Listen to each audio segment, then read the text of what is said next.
ஒரு மனிதனை உயிரோட வெட்டி பார்த்து அவனோட உடம்பு எப்படி வேலை செய்கிறதுன்னு தெரிஞ்சுக்க முயற்சி பண்ணினாங்கன்னா நம்புவீங்களா? ஒரு அம்மாவையும் குழந்தையையும் ஒரே நேரத்துல இன்ஃபெக்ஷன் கொடுத்து யார் முதல்ல சாகுறாங்கன்னு பார்க்க எக்ஸ்பெரிமெண்ட் பண்ணினாங்கன்னா இது ஏதோ ஹாலிவுட் மர்ம மூவி கதை இல்ல, நம்ம வரலாற்றில் நடந்த மிக கொடூரமான உண்மை சம்பவம். இதுதான் உலகத்திலேயே மிக கொடூரமான ரகசிய ராணுவம் ப்ராஜெக்ட் 731. இது வேர்ல்ட் வார் 2 காலத்துல நடந்த ஒரு இருண்ட உண்மை. ஜப்பான் உலகத்துக்கே தெரியாம ஒரு ரகசிய ஆய்வகத்தை உருவாக்கி அங்க அப்பாவி மனிதர்களையே டெஸ்ட் சப்ஜெக்ட்ஸா யூஸ் பண்ண ஆரம்பிச்சாங்க. இந்த ரகசிய ப்ராஜெக்டுக்கு பெயர் தான் ப்ராஜெக்ட் 731. ஆனா இந்த சாதாரண பெயருக்கு பின்னாடி ஒளிஞ்சிருக்கிற உண்மையை நீங்க கேட்க போறீங்கன்னா உங்க உடம்பே ஒரு நிமிஷம் நடுங்கும். அப்படி என்னதான் செஞ்சாங்க அந்த நரகத்துல? ப்ராஜெக்ட் 731ங்கிறது ஒரு பயாலஜிக்கல் வார்ஃபேர் ரிசர்ச் யூனிட். அதாவது நோய்களை ஆயுதமா மாற்ற ஒரு கொடூரமான திட்டம். இதோட லீடர் யாருன்னா ஷிரோ இஷி. இவர் ஜப்பான் ஆர்மியோட ஒரு டாக்டர். ஆனா இவரோட லட்சியம் மருத்துவம் பார்க்கறது இல்ல, மனித உடம்பு எவ்வளவு டார்ச்சர் தாங்கும், எந்த நோய் ஒரு மனிதனை மிக வேகமா கொல்லும், இத கண்டுபிடிக்கிறது தான் இவரோட கோல்.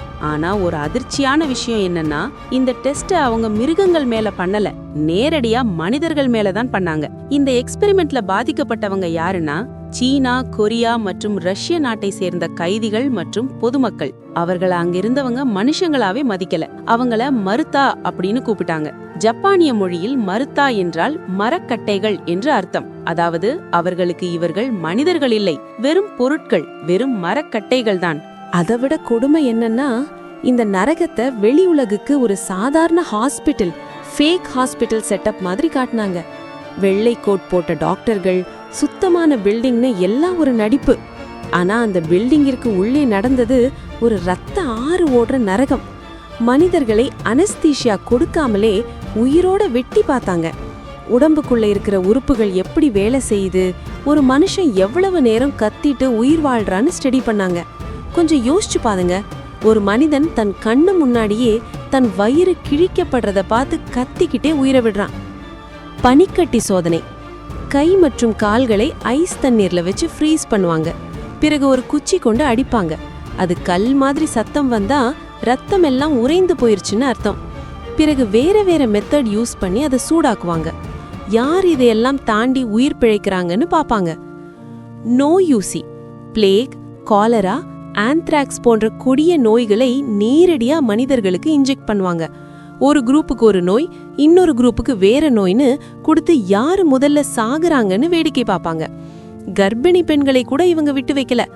அவங்களுக்கு கொடிய நோய்களை கொடுத்து அந்த பாதிப்பு அம்மாவையும் குழந்தையையும் எப்படி அட்டாக் பண்ணுதுன்னு நோட் பண்ணுவாங்க. இது அறிவியலே இல்ல, இது சுத்தமான டார்ச்சர். கண்கள் பிதுங்குதல். மனிதர்களை ஒரு ஏர் பிரஷர் சேம்பர்ல வச்சு மெதுவா பிரஷரை ஏத்துவாங்க. ஒரு கட்டத்துல பிரஷர் தாங்காம அவங்க கண்கள் அப்படியே வெளியே வந்து ஐஸ் பாப் அவுட், உடம்பு வெடிச்சு சிதறும். இந்த எக்ஸ்பெரிமெண்ட் லேப்ல மட்டும் முடியல, மனிதர்களை கட்டி வச்சு நெருப்ப கக்கும் ஆயுதங்களை அவங்க மேல அடிச்சு பாப்பாங்க. எந்த வெப்பன் ஒரு மனுஷனை வேகமா கொல்லுதுன்னு செக் பண்ணுவாங்க. மனுஷ கை கால்களை முறுக்கி எலும்புகள் எந்த பாயிண்ட்ல உடையுதுன்னு மெஷர் பண்ணுவாங்க. சீனா கிராமங்கள் மேல பிளேக் நோயால் பாதிக்கப்பட்ட பூச்சிகளை வானத்திலிருந்து ரிலீஸ் பண்ணினாங்க. இதனால ஆயிரக்கணக்கான மக்கள் கொத்து கொத்தா செத்தாங்க. ஊர்ல இருக்கிற கிணறுகள்ல விஷம் மற்றும் பாக்டீரியாக்களை கலந்து ஒரு ஊரையே அழிச்சாங்க. X-ray radiation torture. அப்போதான் எக்ஸ்ரே கண்டுபிடிக்கப்பட்ட காலம். அதன் ஆபத்து என்னன்னு தெரிஞ்சுக்க மனிதர்களை அதிகப்படியான எக்ஸ்ரே கதிர்வீச்சுக்கு உள்ளாக்கினாங்க. அவங்க தோல் அப்படியே கருகி உள்ளுறுப்புகள் ஒவ்வொன்னா செயலிழந்து சாகர வரைக்கும் வேடிக்கை பார்த்தாங்க. இதுதான் பிற்காலத்துல ரேடியேஷன் தெரப்பிக்கு ஒரு இரண்டு ஆரம்பமா இருந்தது. Centrifuge spin test.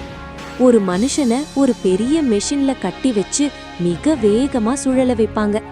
எவ்வளவு வேகத்துல சுழலும் போது ஒரு மனுஷனோட மூளை வேலை செய்யாம போகுது, எப்போ அவர் சுயநினைவை இழக்கிறான்னு டைம் நோட் பண்ணாங்க.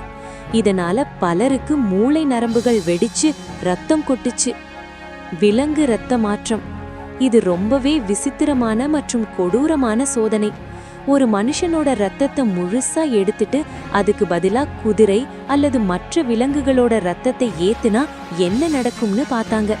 அந்த மனுஷன் துடிச்சு சாகிறத மெடிக்கல் டேட்டாவா எழுதினாங்க. கடல் நீர் ஊசி. கடல் தண்ணீரை குடிச்சா அல்லது ரத்தத்துல கலந்தா என்ன ஆகும்னு பார்க்க அப்பாவி கைதிகளுக்கு தூய கடல் நீரை நேரடியா இன்ஜெக்ட் பண்ணுவாங்க. இதனால அவங்க உடம்பு வீங்கி கிட்னி செயலிழந்து பயங்கரமான வலியில துடிப்பாங்க.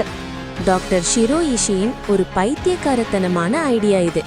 ஒரு மனுஷனோட உணவு குழாயை எடுத்துட்டு குடலை நேரடியா தொண்டையில இணைக்கிறது, இல்லனா இடது பக்கம் இருக்கிற உறுப்பை வலது பக்கம் மாத்தி வைக்கிறதுன்னு பிராங்கின்ஸ்டைன் மாதிரி அறுவை சிகிச்சைகளை செஞ்சு பார்த்தாங்க. ஒரு மனுஷனை ஒரு காற்று புகாத அறைக்குள்ள வச்சு மெதுவா ஆக்சிஜனை வெளியெடுப்பாங்க. எவ்வளவு நிமிஷத்துல நுரையீரல் வெடிக்குதுன்னு பாப்பாங்க. அந்த நேரத்துல அவங்க படுற அவஸ்தைய மைக்ல ரெக்கார்ட் பண்ணி வச்சாங்க. இது மிக கொடூரமான ஒரு பாயிண்ட். ஒரு தாயையும் குழந்தையையும் ஒரு ரூம்ல வச்சு கீழே தரைய மெதுவா சூடாக்குவாங்க. அந்த தாய் தான் உயிரை காப்பாத்திக்க தன் குழந்தையே தர மேல போடுவாளா இல்ல குழந்தைய தூக்கி வச்சுக்கிட்டு தான் சாவாலான்னு ஒரு கேவலமான டெஸ்ட் பண்ணாங்க. பெண் கைதிகளுக்கு பலவந்தமா சிஃபிலிஸ் போன்ற நோய்களை கொடுத்து அவங்க கர்ப்பமானா அந்த நோய் குழந்தைக்கு எப்படி பரவுதுன்னு செக் பண்ணாங்க. பிறக்கிற குழந்தை எவ்வளவு நாள் உயிர் வாழுதுன்னு பார்த்த அந்த அரக்கர்களுக்கு பேரு டாக்டர்ஸ்.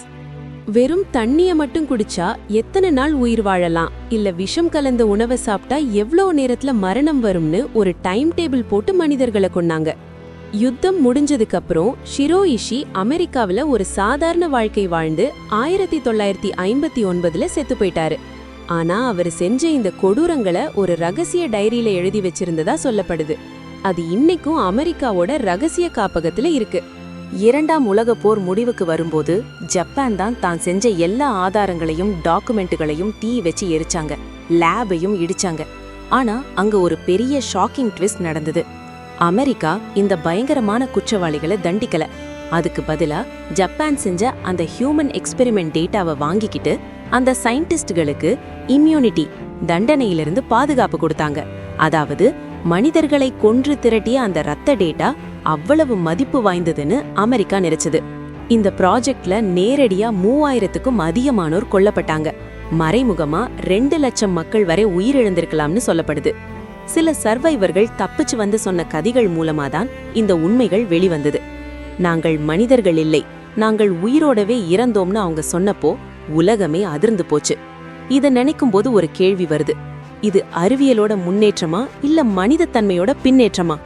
உங்க கருத்து என்ன? இப்படிப்பட்ட கொடூரமான சோதனைகளை அறிவியல்னு சொல்லி ஜஸ்டிஃபை பண்ண முடியுமா? கமெண்ட்ல சொல்லுங்க. இந்த வீடியோ உங்களுக்கு ஒரு பெரிய ஷாக்க கொடுத்திருந்தா மறக்காம லைக் பண்ணுங்க. உங்க நண்பர்களுக்கு ஷேர் பண்ணி இந்த ரகசிய வரலாற்றை பெரியப்படுத்துங்க. இது மாதிரி இன்னும் பல மிரட்டலான, இதுவரை யாரும் சொல்லாத உண்மை சம்பவங்களை தெரிஞ்சுக்க நம்ம SPF ஃபேக்ட்ஸ் சேனலுக்கு சப்ஸ்கிரைப் பண்ணி பெல் ஐகானை தட்டிடுங்க. இன்னும் இதைவிட கொடூரமான உண்மைகளோட அடுத்த வீடியோல சந்திப்போம். நன்றி.